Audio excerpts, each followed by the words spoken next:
ሀብታሞች ገንዘብና እውቀት ይዘው መጥተው እነሱም ሞር ሀብታም የሚሆኑበት በአካባቢ ያለውን ድሃ ሞር ድሃና ስደተኛ የሚያደርጉበት ሁኔታ መቆም አለበት የሚል መራራቅ በመልካም ተግባር እንዲተካ ይህን ማድረግ ስንችል የምንፈልጋትን ኢትዮጵያ መገንባት ለሁላችንም ቀላል እንደሚሆን በተለይ በእንደናንተ ያለ ሕፃን ላይ የሚዘራ ማንኛውም መልካም ዘር ነገ በቅሎ ለኢትዮጵያም ለአፍሪካም የሚበጅ ስለሆነ ሕፃናትን መደገፍ፣ ሕፃናትን ማቀፍ፣ ፍቅር መስጠት ከሁላችን የሚጠበቅ መሆኑን በዚሁ አጋጣሚ እየገለጽ የዛሬው መገናኘት እንዲዘልቅ የአዲስ አበባ ከተማ ላደረገው እጅግ አስደሳች ስራ እና ዋና ተግባራችሁ የሆነውን ስራ በመጀመራችሁ አዲሱን ቲም ማመስገን እፈልጋለሁ።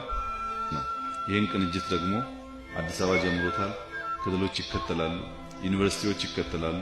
በዚህ አግባብ በርካታ ሺህ የነገ የኢትዮጵያ ተስፋ የሆኑ ሕፃናት በትምህርት ገበታቸው በደፍተር ምክንያት፣ በዩኒፎርም ምክንያት ወይም በምሳ ምክንያት ትምህርታቸው እንዳይቋረጥ ድጋፍ እንደሚያደርጉ ሙሉ እምነት አለን።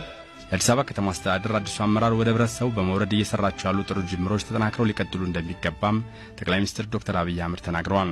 ከዚህ ቲም የአዲስ አበባ ከተማ ህዝብ ብዙ ይጠብቃል።